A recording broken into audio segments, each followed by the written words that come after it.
everyone. Welcome to The Zest, the official podcast of Orange Coast Magazine. I'm Chelsea Rainieri, and today's guest is someone who helped define the soundtrack of the early 2000s. He is the frontman of Hellogoodbye, the band best known for their hit Here in Your Arms, which topped charts and became a staple on iPods everywhere. You might also recognize his music from shows like The OC. Thank you so much for being here today, Forrest Kline. For sure. Thank you for having me. What a treat. I know. So we have a mutual friend. Shout out to Kelsey. Yes.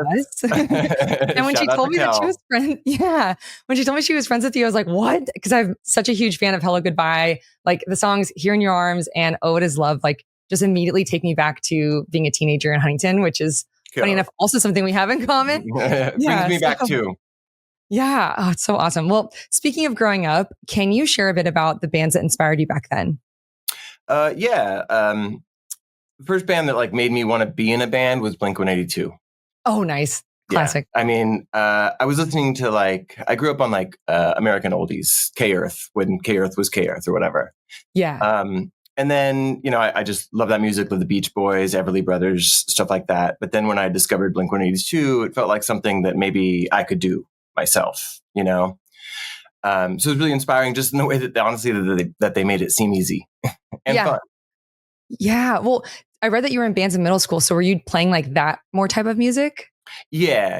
I got a guitar in 6th grade.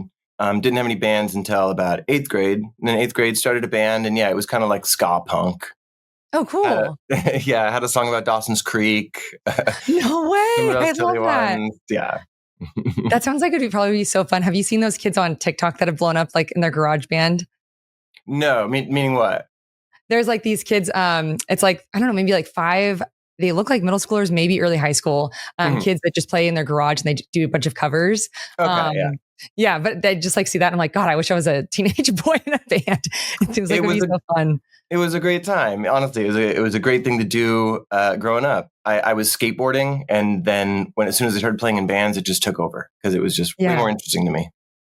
Well, you ended up recording music on your computer during high school. Can you explain kind of what that entails and how you first got into it? Because I think my only knowledge of doing that would be Rock Band on Rock Band or Garage Band? Garage Band? Garage Band. Yeah, I'm Garage Band. Rock Band's the video game. Yeah, exactly. That I would play. Yeah. Garage Band's very similar to some of the first programs that came out. Honestly, the dawn of home recording programs in I guess it would be 1997 or so. Mm-hmm. I started getting pirated software on the internet and would have a terrible sound card that really you couldn't actually record audio into. You could, but it just sounded awful. So mostly it taught me to be programming, doing MIDI. And that's it taught me a lot about music, getting those programs and being forced to program a beat or program a melody or program chords. I didn't, study music theory, but seeing music that way made it obvious what was going. If you are a triplet, I didn't know what that was, but I knew that if you just divided it in threes, for the beat, and I could see it, it was visual. So it taught me a lot. And then it was just so fun to be able to, after having a couple bands, when I started doing this about 9th, 10th grade, it was so fun to be able to just make things on my own and not have to rely on anyone else or schedule or navigate any of that, and just be able to sit in my bedroom late at night, whispering into a microphone and programming beats. Yeah. Were you singing at this point? Yeah, whisper singing so I wouldn't wake up my parents. It's the early stages of ASMR. Well, now everyone whispers things. Yeah, exactly. Well, I read that you were in a band called Colorful Symphony in high school. Was this around the same time? Yeah, that was 10th grade. Okay. Maybe a band. Funny, I don't know what, Wikipedia, you went down. That's some deep lore. Really, that project or that name only existed for that talent show. At Huntington Beach High. I just kind of gave it a name for whatever I was doing at that talent show, which I just played 2 songs that I'd written. Just acoustic, very straightforward. I wish I had some kind of recording. I don't. Yeah. Who knows what they were. But just did that one-time thing with it. And did the talent show. Were you performing by yourself or did you have people with you in the talent show? It was me and a friend just doing, he had a little Casio keyboard and me on acoustic guitar. How cool. Was this in the APA building? Yeah, the main theater at Huntington High. Yeah. Oh my God, that's so cool. I can picture it completely. Well, at what point did you start getting Hello Goodbye off of the ground? Shortly after that, Okay.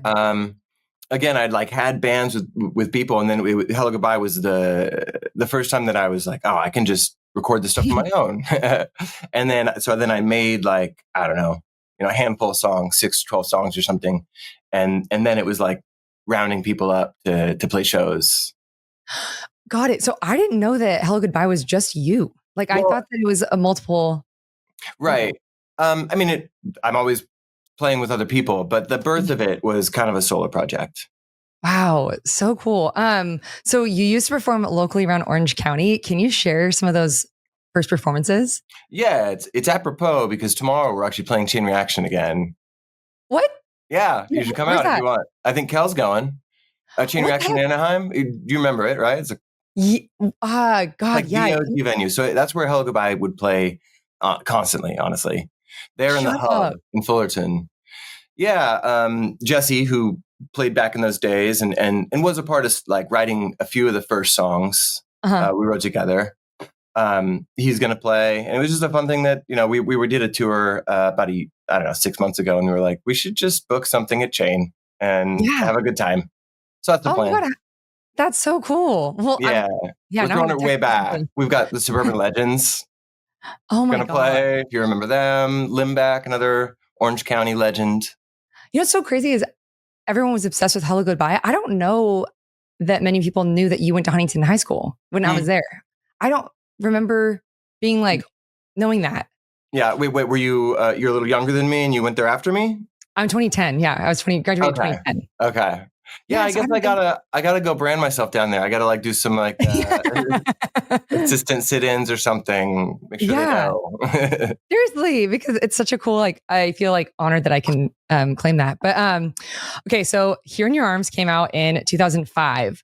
What was the inspiration behind this song? And for people who didn't know back then, what made it stand out from what else was on the radio at the time? Because it was very different. So the inspiration, also apropos, celebrated a 15-year wedding anniversary with my wife Chelsea yesterday. Oh, congratulations! She's certainly the inspiration for that song. Written just about 15, almost 20 years ago now.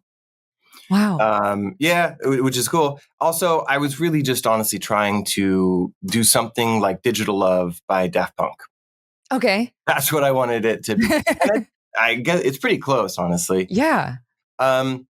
And then what made it different? I don't know. I mean, at the time I was inspired, like I said, Digital Love. I loved some of the pop stuff. Like I loved Escape by Enrique Iglesias and was kind of trying to channel that. Yeah. Oh my, totally feel that. Yeah, that's some sweet stuff right there. And like Toxic, Britney Spears. Like I wasn't like a big pop head, but there was a few that really, grabbed me. And so I was trying to channel something like that. I think part of what was different was the quiet verses and big choruses. Maybe that was not done so much at the time. I don't know. I guess what I hope made it different was that it was a little bit more personal, handmade, heartfelt. Felt like it came from a human instead of like a room of pop songwriters or something. Yeah, totally. That was like another thing that was on my mind beginning Hello Goodbye, was like trying to do, like I said, I was a fan of this pop star. I loved like Venga Boys, and I wanted to like have the Venga Boys, but with like lyrics that meant a little bit more, or at least meant more to me. Yeah. Wow. I like literally can remember when my friend Lindsay showed me the song and I like downloaded it on my iPod. It just like, I was obsessed like immediately. Everybody in my high school was. Nice. But was there like a specific moment? Cause I mean, as I mentioned before, it was like you had songs in the OC where you were just like, whoa, this is really like taking off. I don't know. It's hard to say because I didn't really have any goals. didn't really mean to do this. I just wanted to write songs. And so as it like started to sweep up, and it did grow slowly. It wasn't a 0 to 60 kind of thing. It felt very organic. Like we were touring for years, playing to 10 people, 20 people, 50 people, and so it was really incremental. So there wasn't this big like flashpoint. I feel like there's like a moment when we got invited to go on TRL, and I was like in TRL studios, and meeting all the hosts and stuff, and David Cross was there, and that was kind of a moment where I was like, oh, this is crazy, right? Yeah. But I always had this sense of like that I didn't belong, at any of these places. Mhm. It was always kind of this outsider thing, like all these funny things. We'd do like the spring break party or whatever MTV thing, and we're like it was Yeah. like LL Cool J, and at the time I was just like, it was just a surreal, like, not like, whoa, this is really taking off. It was like, what are we doing here? Like, Yeah. I don't make any sense with this, you know? No, I Um, totally see it though. yeah, so it was fun and exciting, but sort of just like a laugh to me at the time. Honestly, it Um, sounds like that made you kept you humble though. yeah, I don't know. It's such a, like, that's a funny thing, because it's like, on the one hand, I guess I wasn't letting things that seem big, like, kind of, I wasn't thinking about it too much. It wasn't like letting it like make me think of things differently. But at the same time, humble, I don't know. I always had this like, almost like I'm better than this thing at the same time, you know? Or like, this is Yeah. a joke. Like, I don't know, MTV Spring Break seems goofy, and like, I don't know if humble's the word, but something Uh, along there. yeah, yeah. God, I can't even imagine what that must feel like. And I honestly, I can remember that LL Cool J song, Mhm. Control Myself or Control Yourself. Okay, yeah.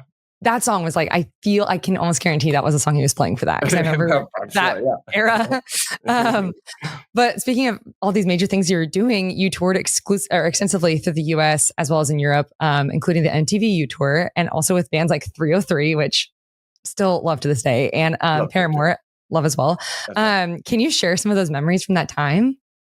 Well, both those bands are great. Love them as well, and such sweet people. They were both total delights to tour with. Oh, that makes me happy to hear. Yes, no, totally lovely. And the Paramore tour was like probably the biggest. It was like the biggest tour we ever did, like Yeah. Madison Square Garden. So Oh, wow. even though we were opening, it was pretty exciting. And then the fact that they're sweeties, that makes it even nicer.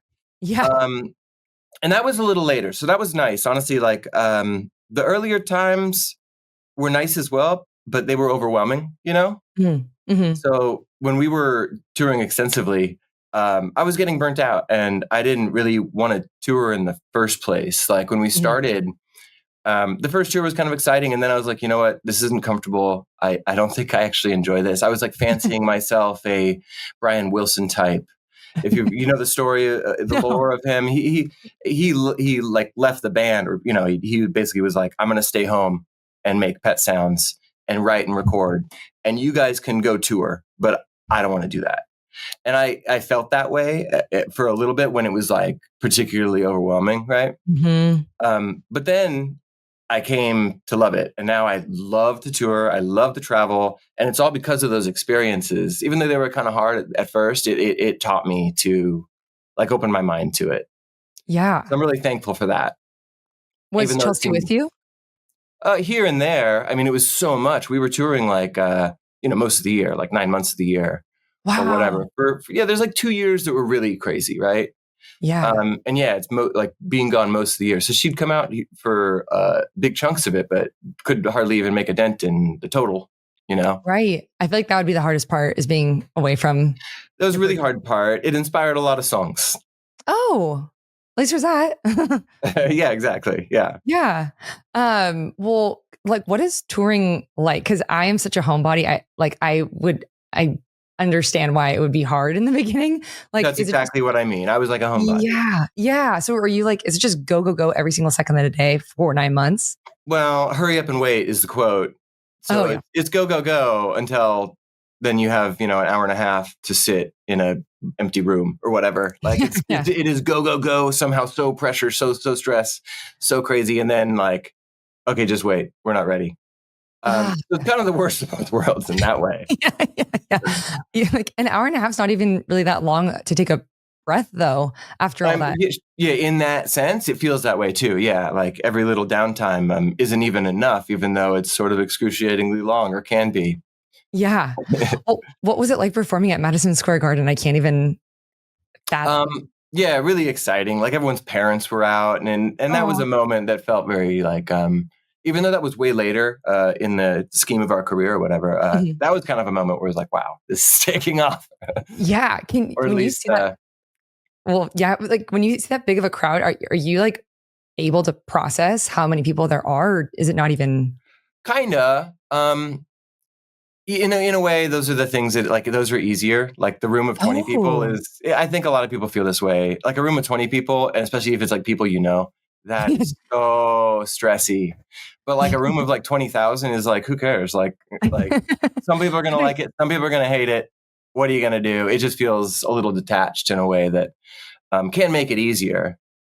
yeah, that makes sense. That totally makes sense. I feel like it'd be much more intimate than like with 20 people and you can see everyone's reactions. Yeah, exactly. And then if somebody doesn't like you, it feels really bad. Yeah. If someone like goes to the bathroom or something, I'd be like, no. To that, and we've gotten a lot better. I have and everyone that we tour with, like better at touring and enjoying it. Like I said, now I fall in love with it. But literally we do it in a way that is not 9 months out of the year, at a reasonable pace. Yeah. Which I think anybody who tours for 20 years gets to the point where, for whatever reason, they're gonna like chill it out a little bit, right? Yeah. But also just like not taking it too seriously and enjoying it. We'll stop and go camping and get a cabin and try to nice. keep the schedules like comfortable. It really like whenever people come out and they haven't come out with us, people tend to feel like, oh, it's kind of like just more like a road trip. And like, yeah, good. Because the old grind was not very fun. Yeah, that sounds much more doable. But well, are there any like standout memories from touring with Paramore? Well, Madison Square Garden for sure. Yeah. Yeah, there's a lot of fun memories. So there was one time, I probably shouldn't tell this story. We all took mushrooms, and it was the one night when then they surprised us and wanted to come get a tour of our bus, and we were just all on mushrooms, and it was so awkward. I don't know how many details to give, but mostly it was just us feeling like this social situation is way beyond us at the moment. Wait, they wanted you to give Paramore a tour of your bus? Yeah, they came by being like, hey, you want to hang out? And we were like, no, not the no. I don't know if they know that. So. Yeah. Are you still in touch with those bands like 303 and Paramore now? Yeah, a bit. Actually, 303's drummer that was on tour with 303 at the time now plays with us often. Came out in the last tour that we did with Armor for Sleep. Adam, lovely dude that we met through that. Well, so this will be coming out in about a month. Do you have any like spots that you're playing at then? Yeah, still got lots going on. So in about a month, maybe just in time, if someone can book their ticket real quickly, I'm doing a show in Italy. Whoa. And Lucca in Tuscany. Got like a little villa and some local musicians doing like cool little show. And maybe there'll be some wine and some like, local guide. Oh my God, the information. Dream? Yeah, it should be pretty cool. Yeah. That's July 24th. Nice. And then we're going to go to the UK. The Armor for Sleep tour that we just did in the US, they're taking it over to the UK. So we're going to go over there with them. And that is in September. I think the 13th to the 20th in the UK. If anyone is listening to the Orange Coast, the Zest out in England. I hope. And then in the South and like kind of the Midwest of America, in October with Jack's Mannequin, we're going to go out for about a week, kind of like to, like Florida up to Detroit and Toronto and around kind of through there. I've got a new record just about finished, so probably going to put that out next year after all of this. And we've also got a 20-year anniversary for our first record with Here in Your Arms on it. Coming up next year. So we're going to do a 20-year anniversary tour. Lots going on. The 20-year anniversary tour. Oh my God, that sounds amazing. Are you doing Orange County for that one or LA? For sure. Yeah, LA or Orange County for sure. Cool. In like March, April. Please. Oh, perfect. Please. Yeah, I would love that. Okay, so I read about the National Barbecue Tour, which sounded so cool. Can you explain like what this was and how you guys came up with this concept? See, that's an example of when we started getting better at touring and enjoying it, right? And honestly, also relevant because the barbecue is a great vibe, obviously. Mm-hmm. We learned that from Limbeck, who's playing with us tomorrow. When we used to tour with Limbeck all the time, still try to whenever we have a chance. But this was one of the first times when I saw the way they toured and they enjoyed it. And again, we toured with so many bands that where it was a grind and they take it very seriously, and vocal rest and, Oh, wow. whatever, all the things. Right. And then I saw Limbeck and they're barbecuing in front of the venue and like stopping at a lake and going swimming. And it changed my whole approach to, what it could be out there. So definitely have to give it up to them for inspiring the barbecue tour idea.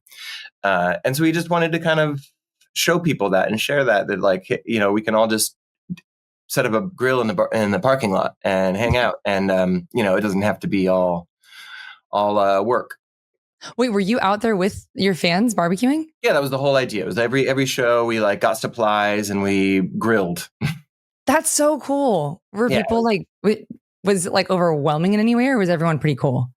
Everyone's super cool. That's always been kind of the way Hellogoodbye has run things, at least once we figured it out. I've done like living room tours, What? Wait, what's that?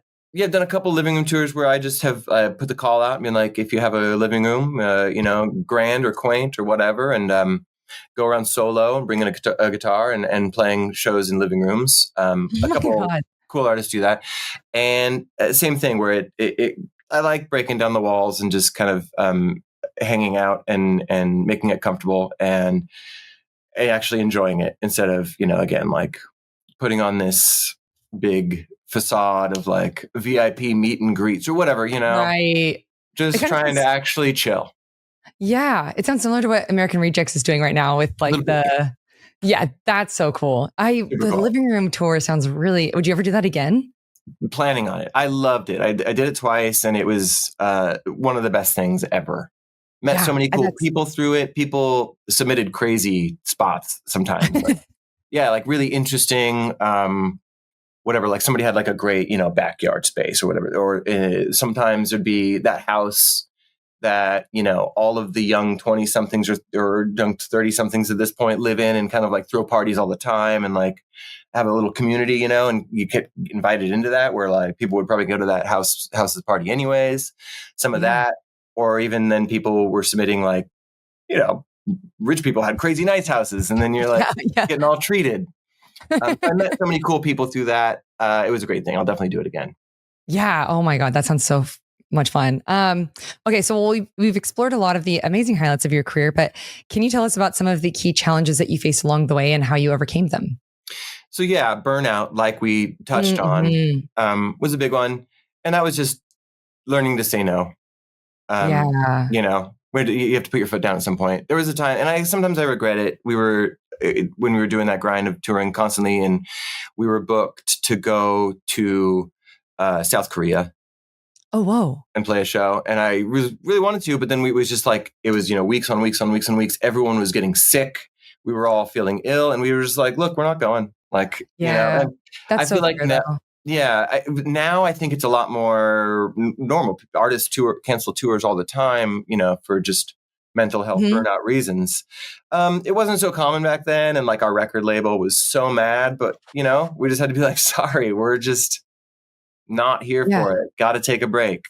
Yeah. And good for you guys for doing that too.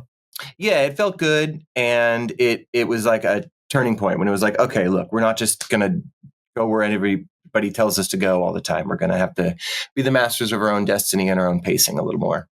Yeah. I've heard in other podcasts with like actors and musicians saying that it was hard to say no because you felt like if you said no, you wouldn't get another opportunity maybe or something like that. So I would imagine that would be a challenge, but it still is. Yeah.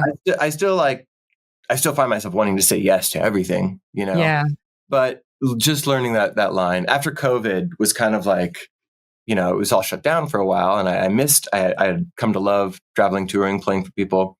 I came to miss it. And so after COVID ended, it was like yes to everything again. Right? Officially, I was like, this is the year of yes. And while I was a little older, a little wiser, and a little more tempered in it, it still kind of hit a point where I was like, I think I'm saying yes too much. Right. So it's a constant balance. Right. God, yeah, that's such a good point. Well, your second album, Would It Kill You, marked a shift in your sound. So what inspired that change in direction? Yeah, very intentional. Like I had said about getting those programs, and the positive side visually programming that they taught me so much about music. Maybe I'm a visual learner, but it taught me to understand what was going on under the hood. After a few years of that, I hated it. I hated clicking and, typing music in. Like, I guess it was like AI prompts almost, and I just wanted to, I mean, it wasn't, but like it was detached from actually playing music. And I just so badly wanted to pick up an instrument and strum it and play and record that with a microphone and not click any keys anymore, So it was a reaction to that. The first record was very like electronic and that was part of what I loved. I still do love the bleeps and the bloops, but I love the human element. I love the feeling of actually playing something in real time and capturing a performance. And so I really badly just wanted to do that. And again, this was like my fancying myself Brian Wilson phase where I was like, no, it's like, we're not bleeping and blooping. We are getting a flugelhorn and a tack piano, and we're going to do this thing for real. Yeah. Like my mind just went to like, which one's easier to do? Like just playing an instrument and with the mic or doing it on the computer?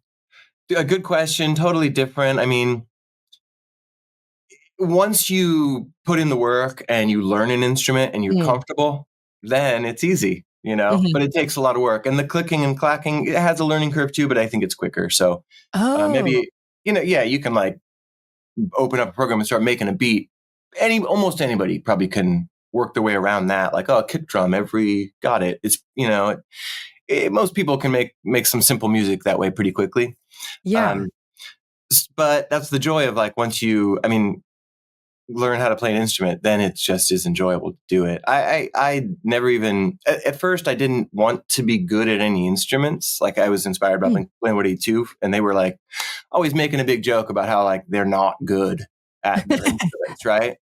And so I kind of liked that. I thought that was kind of cool. Like, yeah, it's not about being a shredder. Like I'm not going to be practicing my scales over here. Like I don't care about being good. I want to write good songs. Like I want to be a writer. And this thing's a tool. And so the beat machine is a tool and the program is a tool and a guitar is a tool. But on accident over the years, you get better at instruments. And that's been so pleasurable. That's been so pleasant.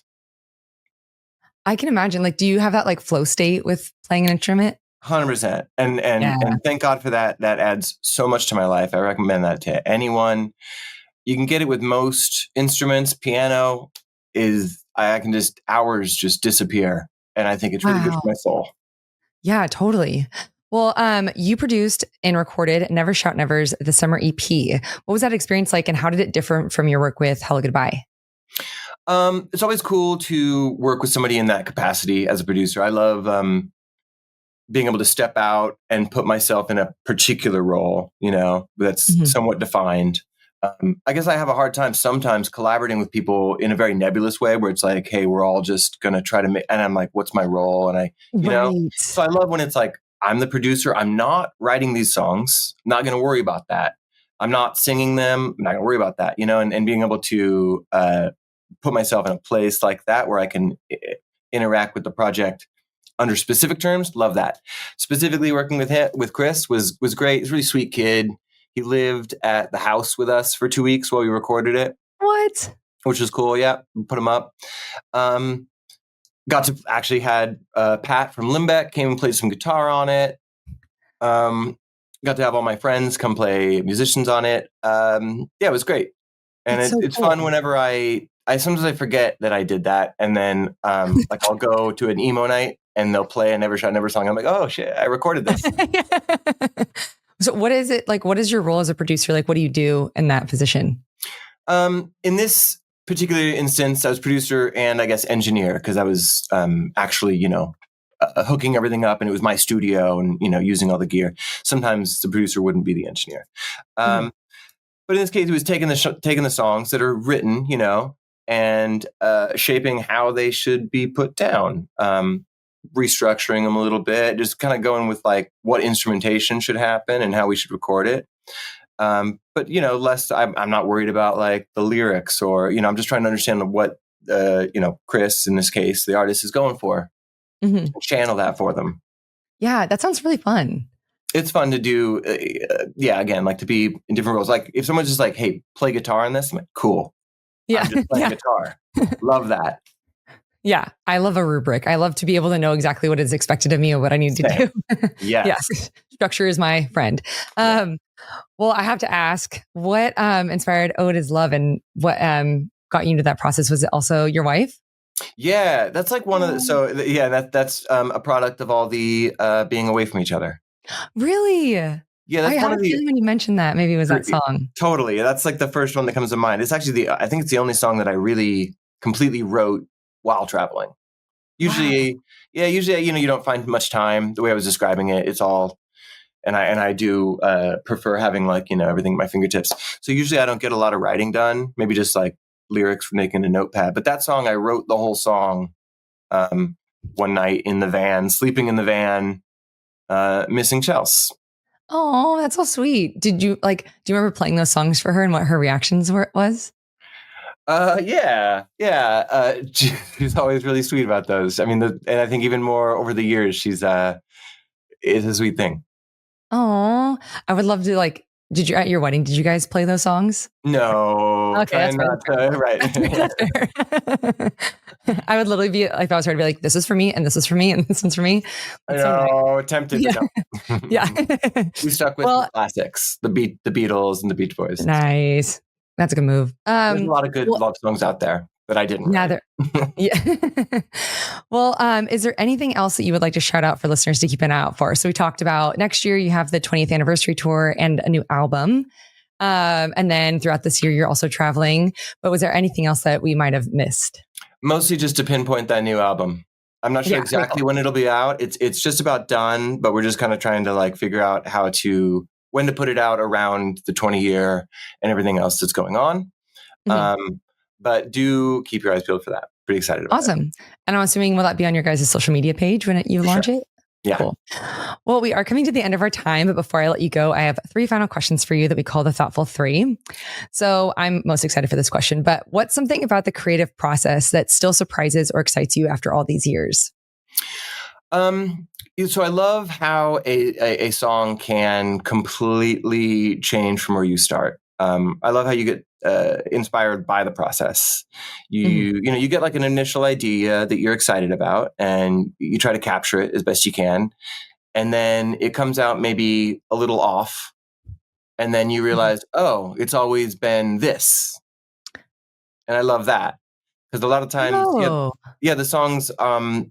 Sometimes they come out easy and fast, and they're just the way that you thought they were going to be, but then sometimes it's just completely opposite to what you were expecting, but it's better than what you had planned, Yeah. And so to be surprised by that I guess that's what they call inspiration, maybe, because it doesn't feel like feels like it came from nowhere. Yeah. Right. But I love to see how they just change. Yeah, I like that a lot. I'm honestly going to take that because sometimes when I'm working on something and it's not coming out the way I intended, I get frustrated with myself. But I like the idea of just letting it become what it is meant to be and not trying to push it back. It tells you. It should tell you what it wants to be. And you think and you don't know until it's done. Yeah. A lot of writers talk about being able to not be precious and to kill your own. If you've heard that quote, like, don't be, look, I wanted it to be like this, and I'm just going to use, that has to die for the better thing to live. Yeah. Ooh, that's a good tip. I love that. Well, what advice do you have for aspiring musicians? Follow your heart. Do what you're excited about. I think that more and more we have too many people that are trying to please or trying to guess what people want and then do that, And I think we need everyone to be authentic and just express themselves, and people will pick it up, or they won't. Yeah. And then you expressed yourself, and it was what it was, and that's for the best. I would rather fail like doing what I believe in than succeed with something that I was cynical about. Yeah, that's a good point. I've heard about like people who've released songs and they're like, I just did this and I don't love it, but it did well. People would. And I feel like, there's nothing worse than doing something you didn't believe in and then having it go poorly. And it's like, what are we even doing here? Yeah, right.